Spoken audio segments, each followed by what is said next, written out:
नमस्ते, आपलं स्वयंपाकघर आणि आपण या माझ्या किचनमध्ये तुमचं स्वागत आहे। आज आपण वालपापडीची भाजी बनवणार आहोत।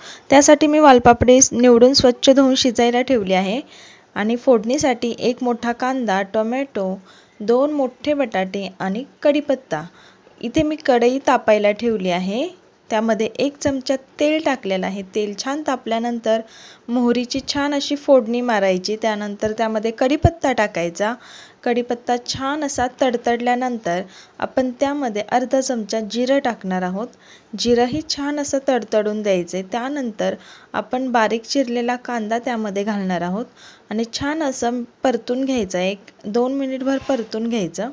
त्यानंतर आपण बारीक चिरलेला टोमॅटो घालायचा आहे। टोमॅटो देखील छान असा परतून घ्यायचा आहे। जोपर्यंत टोमॅटोचा रस सुटत नाही थोडासा तोपर्यंत छान असा टोमॅटो परतून घ्यायचा आहे। आपला टोमॅटो परतून झाल्यानंतर आपण त्यामध्ये बटाटा घालणार आहोत। बटाटा देखील छान असा परतून घ्यायचा आहे आणि हे सर्व मिश्रण छान असं पटकन शिजण्यासाठी इथे आपण मी हळद टाकलेली आहे। त्यानंतर मीठ घालायचं आहे। यामुळे काय होतं, पटकन बटाटा देखील मऊ होतो आणि कांदा टोमॅटो देखील पटकन मऊ होतात आणि शिजले जातात। आता हे थोडेसे बटाटे शिजण्यासाठी आपण ह्याच्यावर झाकण ठेवणार आहोत। झाकण ठेवून 1-2 मिनिट वाफ काढणार आहोत। 2 मिनिटानंतर तुम्ही पाहू शकता आपला बटाटा देखील थोडाफार शिजून झालेला आहे। आता ही शिजवलेल्या वालपापडीतील पाणी छान असं नितळून आपण त्यामध्ये वालपापडी टाकणार आहोत। वालपापडी थोडीशी शिजवून घ्यायची आहे, जास्त शिजवायची नाही। एक थोडासा त्याचा जो कडवटपणा असतो तो जाण्यासाठी।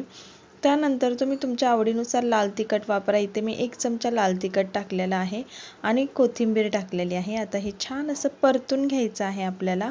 आता हे छान असं वाफेवर शिजवून घेऊया झाकण ठेवून। छान असं मिनिट 2 मिनिटानंतर असं छान परतून घ्यायचं आहे त्याला। खाली भाजी लागून द्यायची नाही, वाफेवरच शिजवायची ही भाजी, अजिबात पाण्याचा वापर करायचा नाही। अशा प्रकारे आपली वालपापडीची भाजी तयार झाली आहे। व्हिडिओ तुम्हाला कसा वाटला नक्की आम्हाला कमेंट करून कळवा।